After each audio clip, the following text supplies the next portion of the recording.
This is Ron Comacho, host of the Business Hour, on Fridays from 10 to 11 a.m. Join me as I talk with passionate professionals on a program that profiles the best businesses, business professionals, business practices, and fascinating individuals to get an insider view of how America works. 10 to 11 a.m. on America's Web Radio. You're listening to America's Web Radio on the AmericasBroadcastNetwork.com. Thank you for listening. Good morning and welcome to the Business Hour. I'm Ron Comacho, your host. And today's business at hand is the business of becoming a commercial pilot for a top-tier company, in this case, Delta Airlines, and what it takes to become an elite pilot with the awesome responsibility for routinely taking off, flying under a wide range of conditions, and landing safely up and down, over and over. So I'm pleased to have as my guest today to give us an insider view of what it takes to become an elite commercial pilot, former Delta captain Wayne Smith. Wayne, thanks for taking the time to come on the Business Hour. Thank you for inviting me. Well, Wayne, let's go back because like so many commercial pilots, you have a background as a military pilot. In your case, it was the Navy. And let's talk about how you came to join the Navy. And did you have a perception in advance that I'll join the Navy to become a pilot, or did you join the Navy and it was determined that you could be a pilot? Walk us through that process. Sure. I applied and I was interested in becoming a pilot. I really didn't want to do anything else, so I applied for that program, and it was accepted. When was that in your the arc of your education and your career? Were you already a college student when you saw that was something you might want to do? Yes, I was a junior in college at the time, and I saw, I guess it was an ad in the paper or the magazine, and that piqued my interest. So I went down to the recruiter and said, what do I need to apply?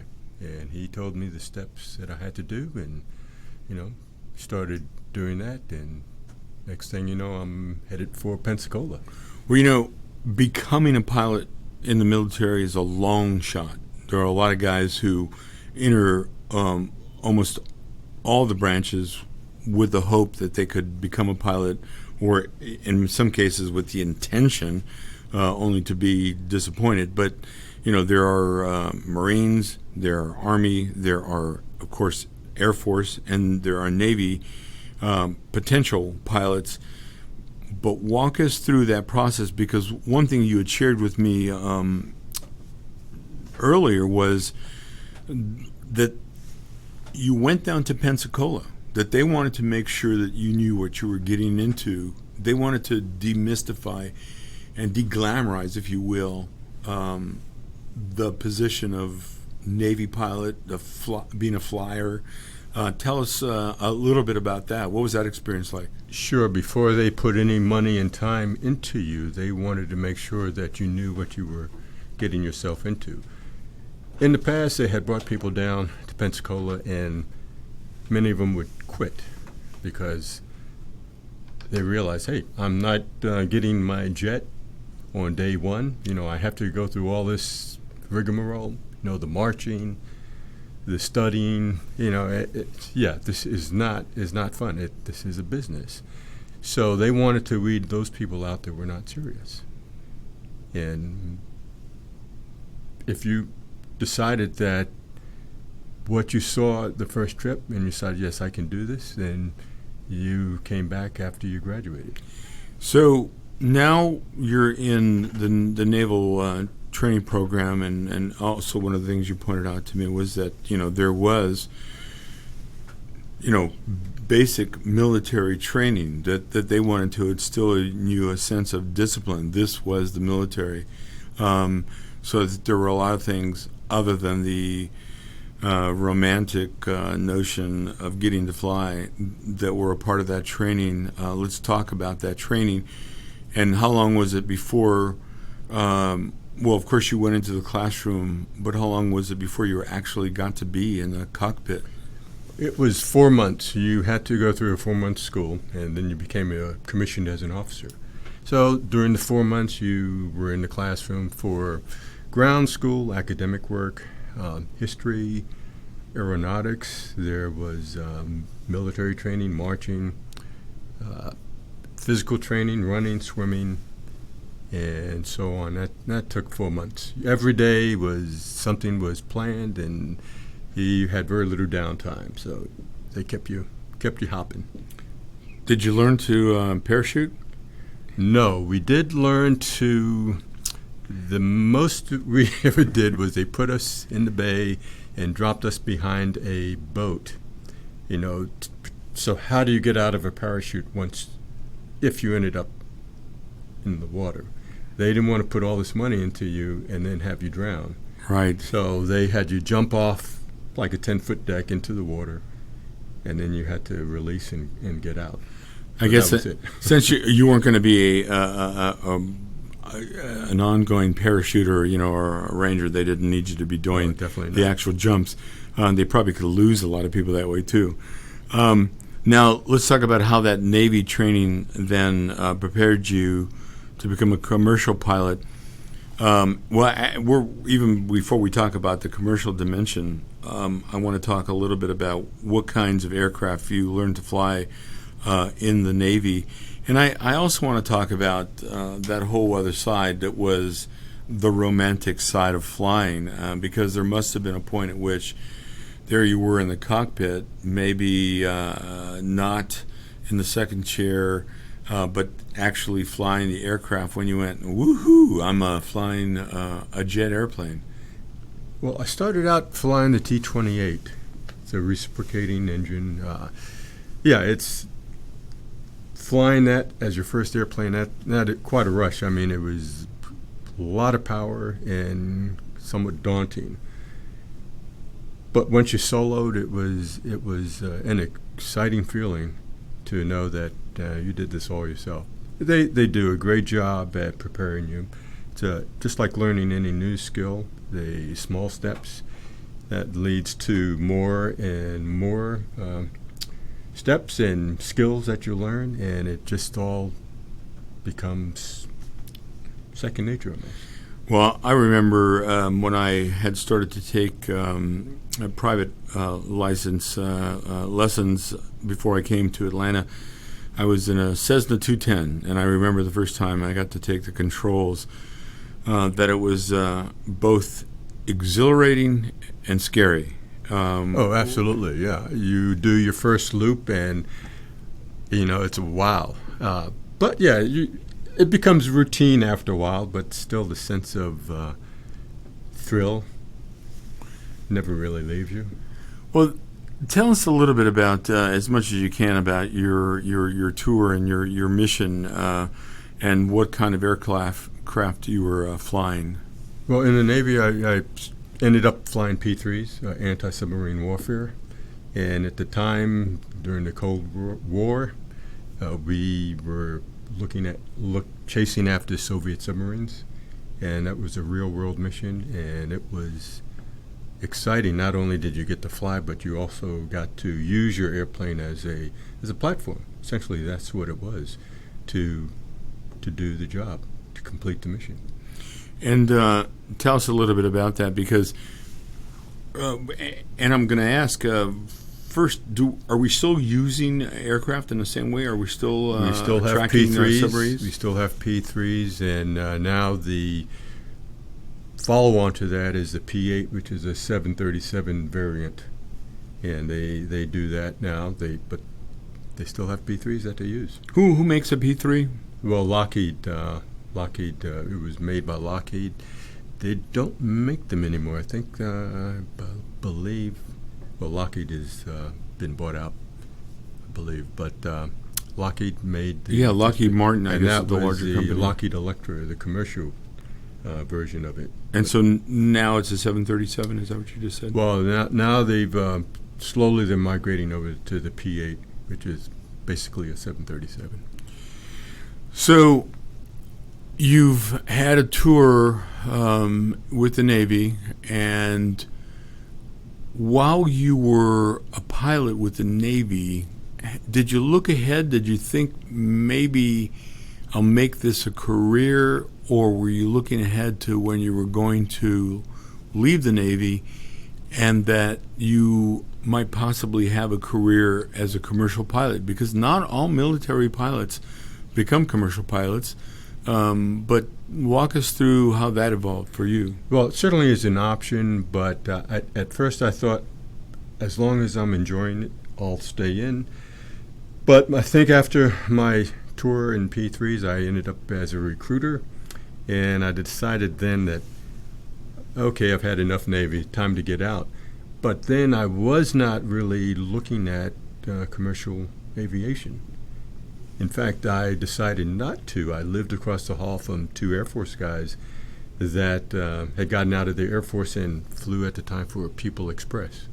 And they said, hey, we'll give you a recommendation if you're interested. Well, I thought about it, but I decided I didn't want to go that route. And I ended up doing a corporate job for a year and a half. Now, why would anyone not want to become something which the general population has a very positive image of, even, again, that romantic image of a guy who gets to fly and is paid reasonably well? We probably weren't as aware of the fact that maybe not everyone's paid reasonably well. Yeah, you have to look a little bit more deep into that. I had a guy that would come in. He was a reservist when I was recruiting, and he would come in and drill one couple days a month. And he was also a P3 pilot, and he had worked for Eastern Airlines for 14 years. And he said in that 14 years he had been furloughed 3 times. So that got me to thinking, it's not a secure job. If you have a family and now all of a sudden you're furloughed, you have to scramble for an income. So that part was something to think about. And I figured, well, let me, rather than do that, I think I'll go the corporate route. So I did that for a year and a half. But I also kept my hand in flying. I joined the reserves once I got off active duty. And that kind of another opportunity opened. The CEO of the squadron was a Delta pilot. And he said Delta's starting to hire. And there were about maybe 3 or 4 pilots that were not commercial pilots in my unit. And so I applied, a couple others applied, and next thing you know, I'm on my way to Atlanta. And were you in Pensacola at the time?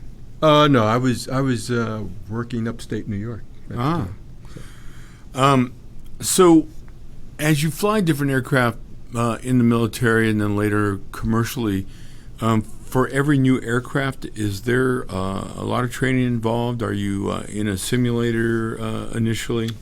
Yeah, there's ground school. You go to ground school, you learn the systems, and it's changed. I mean, now it's more computer-based. But at the time, you had an instructor come up and you would go over all the systems of the airplane.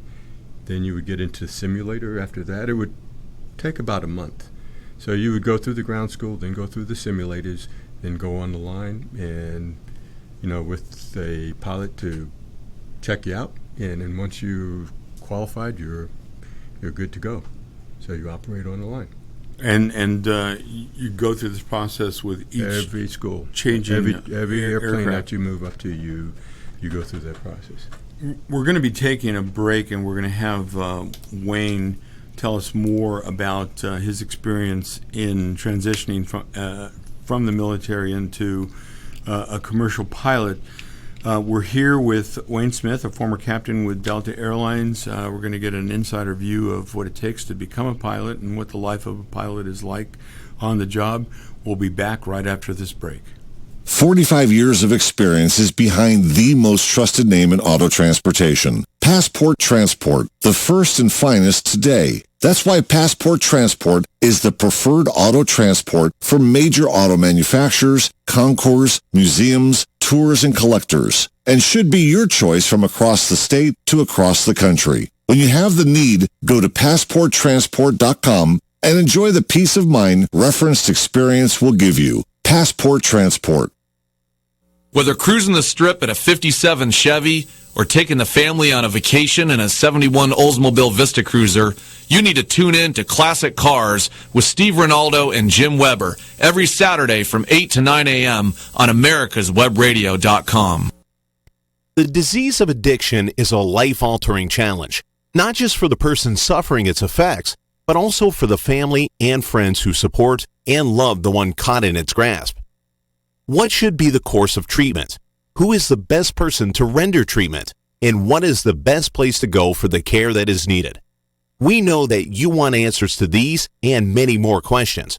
Call 770-696-9862 and speak to a representative of the Atlanta Healing Center. They can tailor a program specifically designed to address the needs of the person suffering with an addiction or give you guidance as to where that help may be found. Information is the key, and the trained staff at AHC is here to assist. If you wish, you can also get more information on the website located at www.atlantahealingcenter.com. You're listening to America's Web Radio on the AmericasBroadcastNetwork.com. Thank you for listening. Welcome back to the Business Hour. We're here with Wayne Smith, a former captain with Delta Airlines, and we've been talking about his career as a commercial pilot, but we began the program talking about his military training as a naval pilot, and it brought to mind a story, and Wayne, you can tell me what your experience was, but I once met both an instructor and a student. Coincidentally, it was at a party with Delta people. There were a number of pilots at this party. Off in the corner, kind of quietly, were these kind of a early 20-somethings guy and a mid-30s guy, and I went over and I said, "Hey, what's the story? You guys aren't out there mingling with everybody. Are you guys pilots?" And the young guy and said very modestly, "Well, no, I'm a student and this is my instructor." And I said, "Really?" I said, "Well, where are you a student?" He said, "I'm with the Air Force in Texas." And I said, "Well, how did you end up here?" And he said, "I needed to get in log some time, and my instructor who knew some of these pilots said, 'Let's fly to Atlanta.'" And I said, "You just flew here to Atlanta?" He goes, "Yeah, we went to Charlie Brown Airport, and we'll be leaving in the morning." And I said, "Wow, that's kind of an exotic notion of putting in some time by just flying to a nearby town." So this guy he was on the cross country, I take it. Yes. And that's fairly common. I mean, and you're putting in hours, so you're just you have to build your hours up, and so you can take the airplane for a weekend and go somewhere, and it's just not a joyride. I mean, you're shooting approaches, you're building time and experience. So it's valuable training. Well, there's no question about it. I would imagine it was valuable training, but in this case, I think it played right into my fantasy of the romantic notion of being able to fly and just check out the. I think he might have been in a T-33. Would that be one of the? No, that's an Air Force. He could have been in a T-33 or T-37.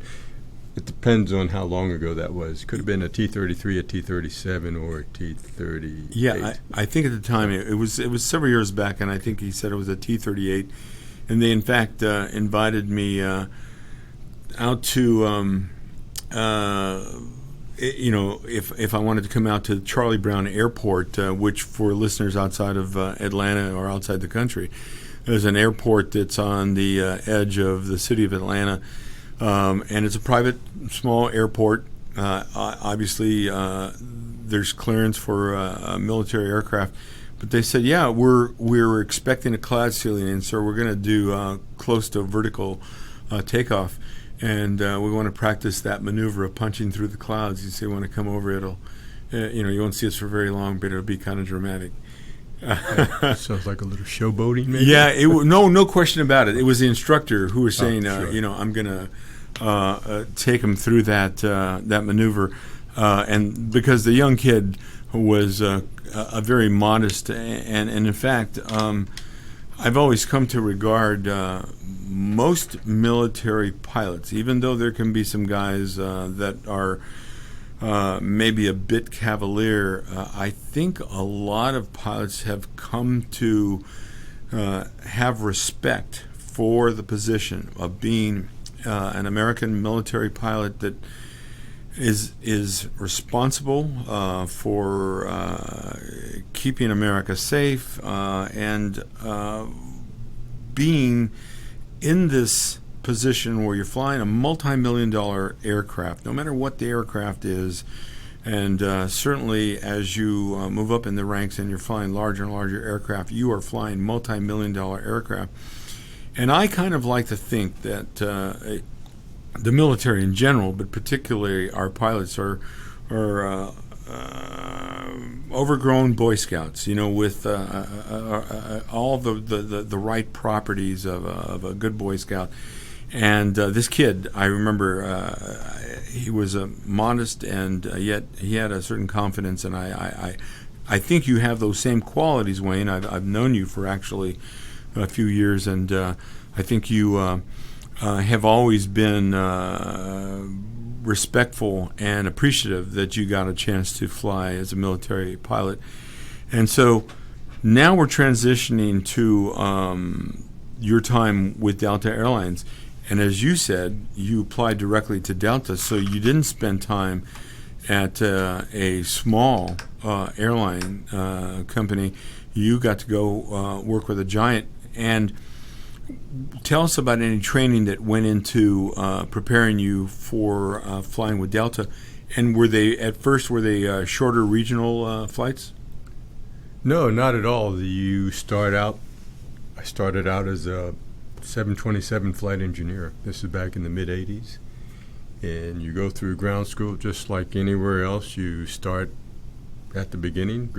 You are already a trained pilot, so they know you're trainable and they can work with that. And they particularly liked military guys at the time because they were disciplined. So you start out at ground school. You go to the simulator after that. Then you go to the line with a training captain, and you go through a rotation or two.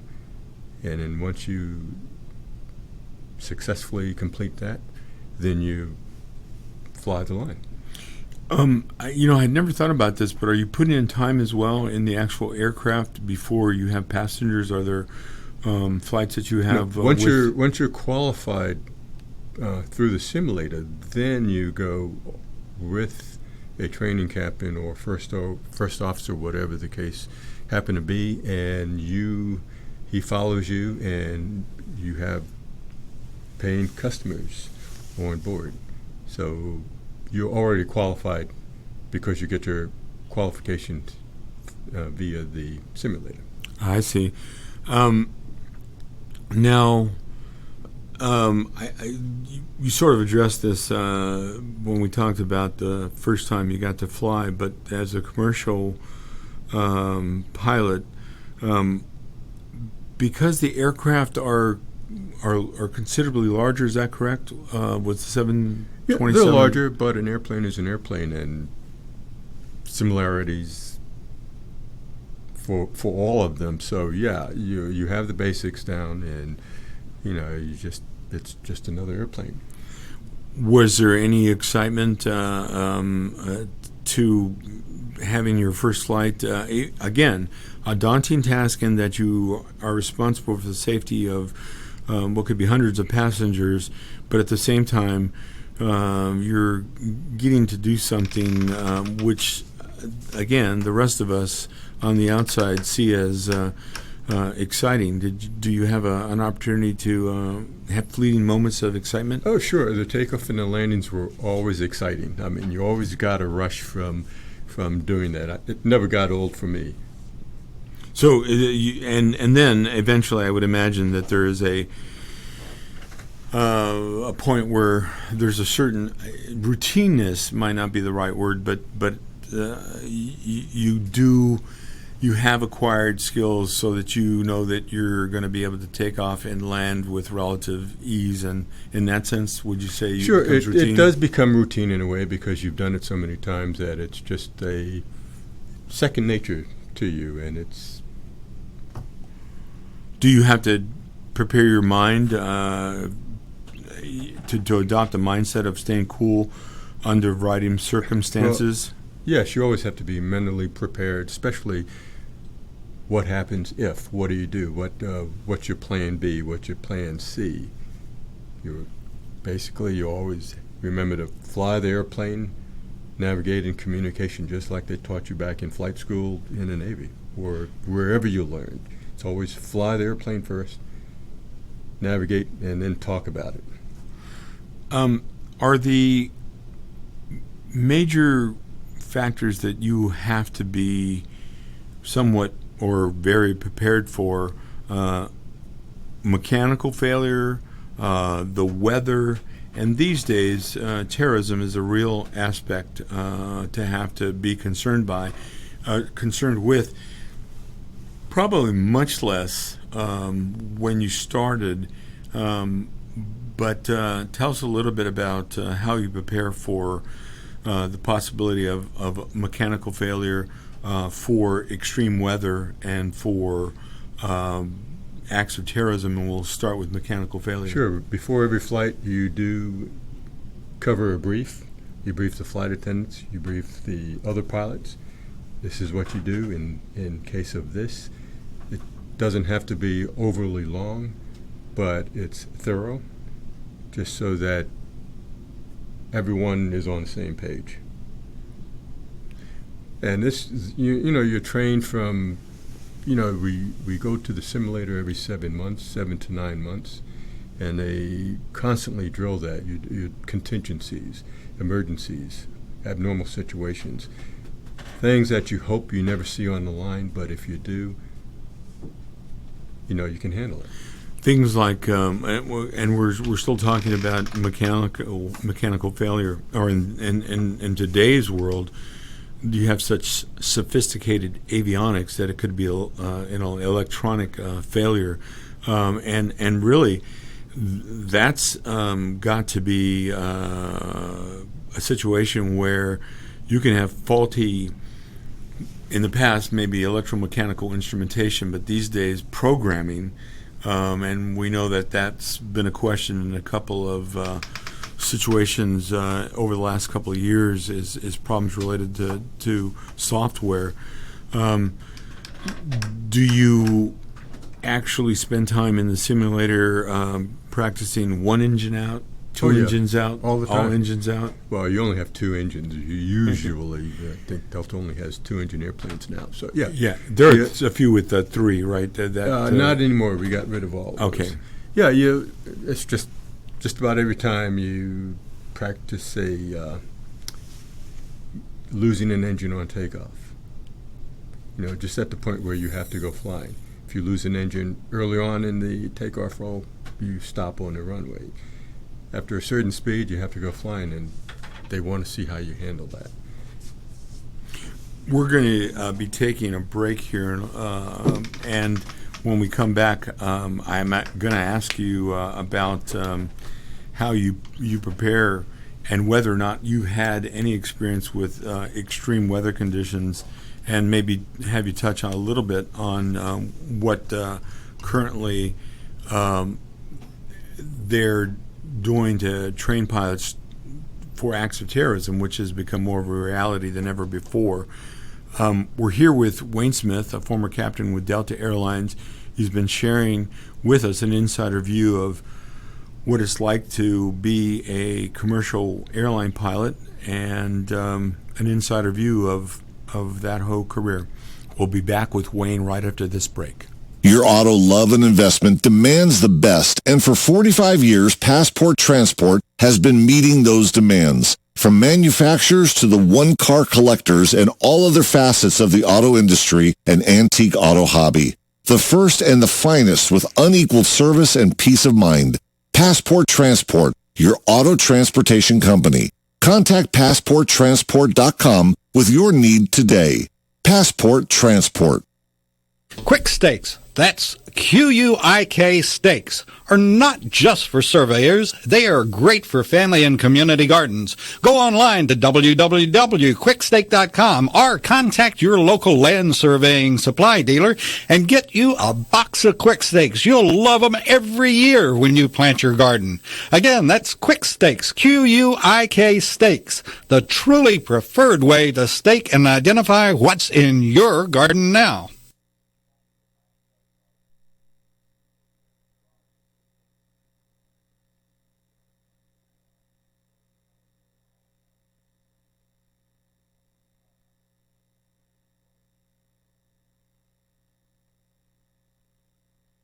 This is Ron Comacho, host of the Business Hour, on Fridays from 10 to 11 a.m. Join me as I talk with passionate professionals on a program that profiles the best businesses, business practices, and fascinating business professionals to get an insider view of how America works. The Business Hour from 10 to 11 a.m. on America's Web Radio. You're listening to America's Web Radio on the AmericasBroadcastNetwork.com. Thank you for listening. Welcome back to the Business Hour. I'm Ron Comacho, your host, and today we're with Wayne Smith, a former Delta Airlines captain, and he's been sharing with us an insider view of what it's like to be a pilot in general, but specifically to fly for a large commercial airline. And we talked about his military background and how his training with the Navy prepared him to become a commercial pilot. And in some sense, what you learned in the Navy were all of the basics of aviation that some of today's pilots who aren't taking the path of the military on their way to becoming a commercial pilot, they're learning that at places like the Emory-Riddle School for Aviation. Before the break, we were talking about how they prepare you for such things as mechanical failures, which, as I mentioned today, might be an electronic or a programming, a computer glitch that leads to a problem with flying the aircraft. But also, I wanted to hear you talk about extreme weather. Wind shear being, I guess, one of the most prominent possibilities. Have you ever had to fly in what you would consider extreme weather, and tell us about the training for that? Well, no, you try to avoid extreme weather. That you use your radar to avoid that. You talk to the controllers to see what the ride is like ahead of you, and you listen to the airplanes ahead of you. They'll report turbulence, clear air turbulence, or whatever, and you take that in and you do your best to avoid it, because you remember the people in the back, they want a smooth ride. Many of them are fearful flyers, and you want them coming back. So. But in many cases, Wayne, there wasn't necessarily a way to anticipate wind shear, which virtually came out of nowhere, particularly with pop-up storms, which you don't find in a lot of other parts of the country, and not necessarily all over the world. They literally just pop up. There are indications when you're flying vertigo. That's rain that doesn't go all the way to the ground. You look at your instruments, and if you see your airspeed increasing or your vertical speed increasing, decreasing, there are signs, and you do your best to avoid. Can you get up above many storms? Usually not. Sometimes thunderstorms go above 50,000 feet, and we can't fly above that. So you want to do your best to go around to avoid it completely. But talking about wind shear, they load the profiles in a simulator, wind shear profiles, and they will fly you through that, so you know what to do. It just becomes automatic. recognizing when you're in a wind shear and getting out of it. Let's turn to terrorism. A few decades back, we started to experience more hijackings. Now we have hijackings with a terrorism component. Do the commercial airlines address that? Are there specific Yes, sessions? they do. That's a very serious consideration, and something that you have to be cognizant of. You talk about it, you brief it, and they do take Considerable measures. Sure. I mean, the cockpit doors are hardened. I don't want to go too much into that because, Right. you We never know who's listening. We don't want to divulge too much about that. But also, flight attendants, I would imagine, have been trained. Everyone is briefed, yes. Everyone is trained. Different kinds of aircraft in the commercial spectrum. And, in fact, you had mentioned to me that you had flown 727s, DC-9s, MD-88s, Boeing, Douglas, 757 and 767 is the aircraft that you most recently flew. So for each of those aircrafts, more time in the simulator? Yes. You're always in the simulator. Every 9 months you go to the simulator. If there's just a differences training, to go from the 76300 to the 76400, you go to a differences school, and that may involve a week of ground school and maybe 5 simulator rides. It depends. It varies. I know that you flew to South America and to Europe regularly recently, but you didn't start off flying those routes, did you? Oh, no. You start out flying domestically, and then you go from there to you put a bid in to fly international, and you start out on doing that. Some people don't like the jet lag involved in international flying. Yes, it is hard on the body. Multiple time zone changes, flying a lot of backside of the clock hours. You're up 2, 3, 4 in the morning when normally you should be sleeping. That does take a toll on the body. Yeah, I would imagine it's a lot like being a fireman.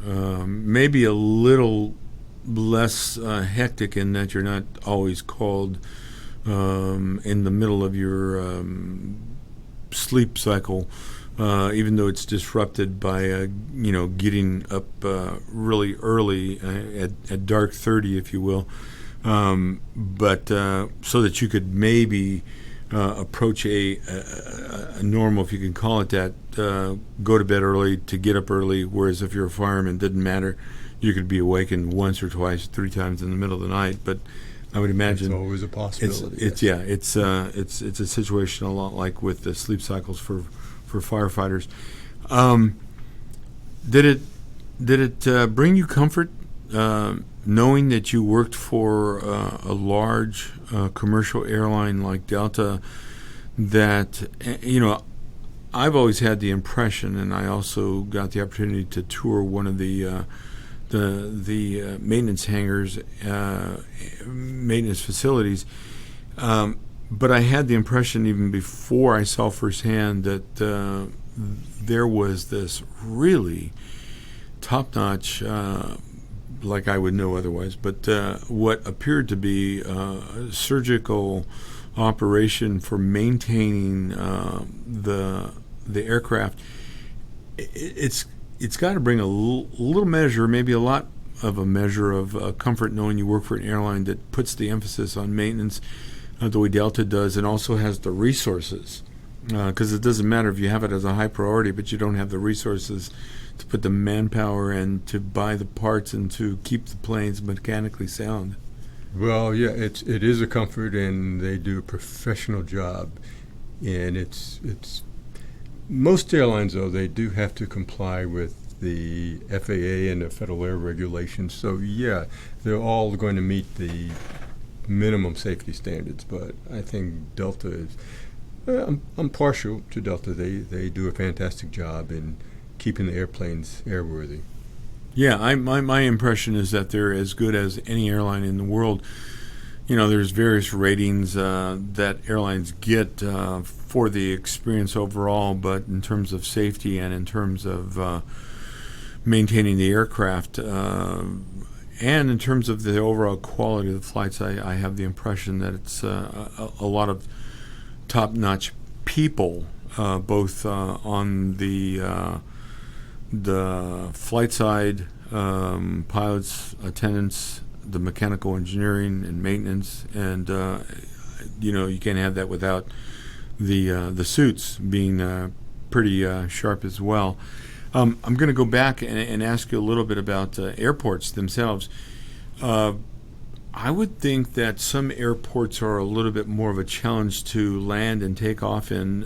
Maybe it's become routine for you, but do you, as part of your training, do they have simulations for avoiding that big statue in Rio de Janeiro? Oh, that's not anywhere. You fly by that. I'm just joking. You want to avoid all of that. But yeah, you follow the approaches, and that has a safe area where you stay on the approach, and Has GPS technology made it so much easier? Oh, absolutely. I mean, we are doing radar. I mean, not radar, but navigation, satellite navigation approaches, and that's something that fairly recent.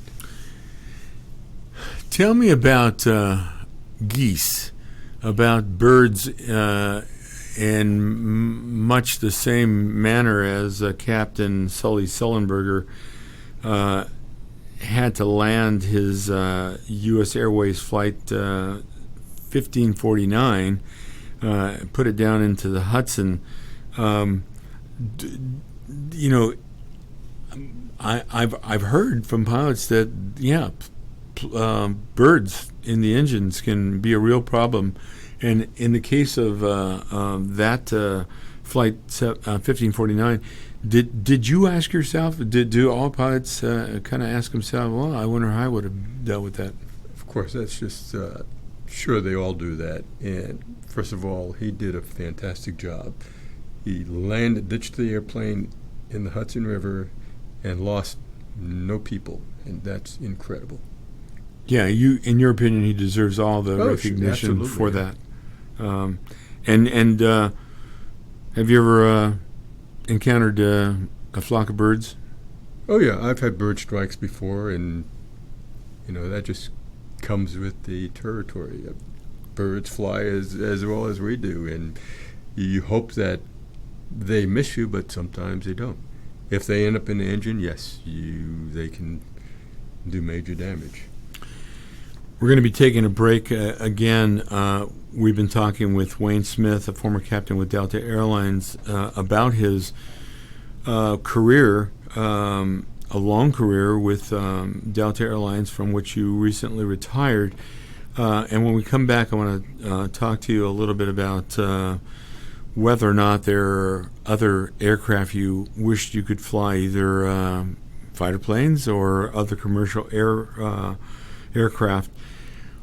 We'll continue to talk with Wayne and get an insider view of what it's like to be a pilot in a large commercial organization, and just as a pilot in general, right after this break. You can keep your doctor, you can keep your plan, and every family will save thousands of dollars a year. I'm Ellen Deal, and if you've been hurt by the Affordable Care Act, you can email MAGA45CAG@gmail.com to see if we can help. Small business owners, individuals, families, and baby boomers, email MAGA45CAG@gmail.com for 3 easy questions to determine if you can get away from Obamacare. I'm a 20-year veteran of the insurance industry and here to help you for all your insurance needs. Whether cruising the strip in a 57 Chevy or taking the family on a vacation in a 71 Oldsmobile Vista Cruiser, you need to tune in to Classic Cars with Steve Ronaldo and Jim Weber every Saturday from 8 to 9 a.m. on americaswebradio.com. Perhaps you are struggling to cope with the disease of addiction. If not, you probably know a family member or friend that needs help in battling the cravings and the personal and professional damage done by the effects of drugs or alcohol.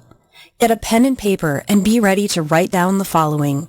These are the issues that the trained staff at the Atlanta Healing Center address and treat every day. Their doctors and counselors with over 40 years of practice in the field of addiction can treat the suffering individual in a thoughtful, compassionate, and experienced manner and guide him or her along the path to recovery. So call 770-696-9862 and speak to a knowledgeable staff member about how you or your loved one can be helped to enjoy a better and healthier life. More information is also available on the website at www.atlantahealingcenter.com. You're listening to America's Web Radio on the americasbroadcastnetwork.com. Thank you for listening. Welcome back to the Business Hour. We're here with Wayne Smith, a former captain and pilot with Delta Airlines, from which he recently retired, and we've been getting an insider view of his career as a pilot, as a commercial pilot with a large airlines company, and his military background that laid the foundation for his career as a pilot. I also want to take a moment to give a tip of the hat to Marty Rogers, who was also going to be with us, who flew with Delta Airlines but was unable to make it today.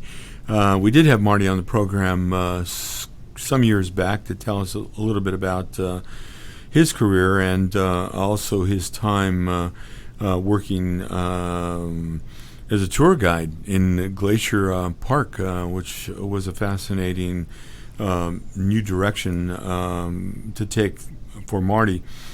I want to get back to flying, and before the break, I asked if there were aircraft that you wish you might have had a chance to fly. And as a civilian, some years back when I was at the Paris Air Show, and I got to see this incredible range of aircraft, and I do mean incredible range. From the bi-wing aircraft that were doing aerobatic shows to the B-1 bomber to some pretty sexy foreign-made aircraft. The Koreans are entering that market. The Europeans have that Rafale fighter plane.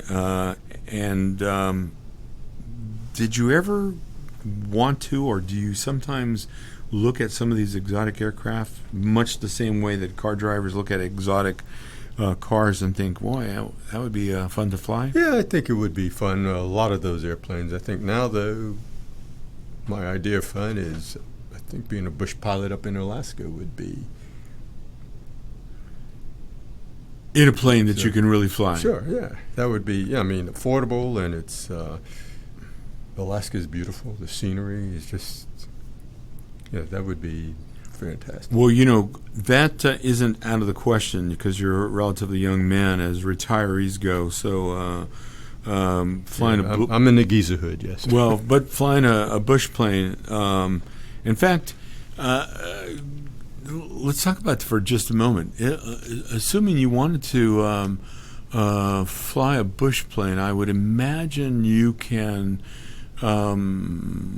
rent one, so to speak. I don't know if they have rent a bush plane, but there's got to be sources where they just want to make sure you're a qualified pilot. Would you have to spend a little time training? Oh, yeah, you get checked out in one and then go fly. It can't be that difficult. I mean, after having gone through all the training at Delta and the Navy prior to that, so yeah, it's feasible. Yeah, well, I'm going to be a cheerleader for you to go ahead and do that sometime. We'll give you 10 years to check that off your bucket list. What'd you study in high school and college? I was a biology major. I wanted to become an oceanographer. I grew up watching Jacques Cousteau, and I just was intrigued by the ocean and just the scuba diving, and I found it fascinating. So that's what I planned to do, but sort of got sidetracked. Well, there's a common thread here, and that is a sense of adventure. Although you downplay the romance and the adventure side of being a pilot, just because you're the consummate professional who views it like a job, and because as a commercial pilot, but even as a Navy pilot, you have responsibility for the aircraft and anyone on the aircraft, but as a commercial pilot, you have the responsibility for the lives of hundreds of people. In fact, when you see incidences like we have with various downed aircraft, and the flight of the U.S. Airways 1549 was Captain Sullenberger putting it down the Hudson, you're reminded of that responsibility. I guess you don't spend a lot of time lingering on the responsibility for the lives of many, but maybe fleeting thoughts? Ever? No, it's a awesome responsibility, something that you're well aware of, and you just do the best you can. You've got a great team supporting you. And now, you were also one of very few African American pilots, or a person of any color, when you began with the Navy. When you reported to Pensacola, did you find that you were one of very few? Yeah, in fact, I was the only one in my class. But I never let that deter me from trying something that I wanted to. The worst could happen was you fail, and you do something else. But if you don't try, you're not going to get anywhere.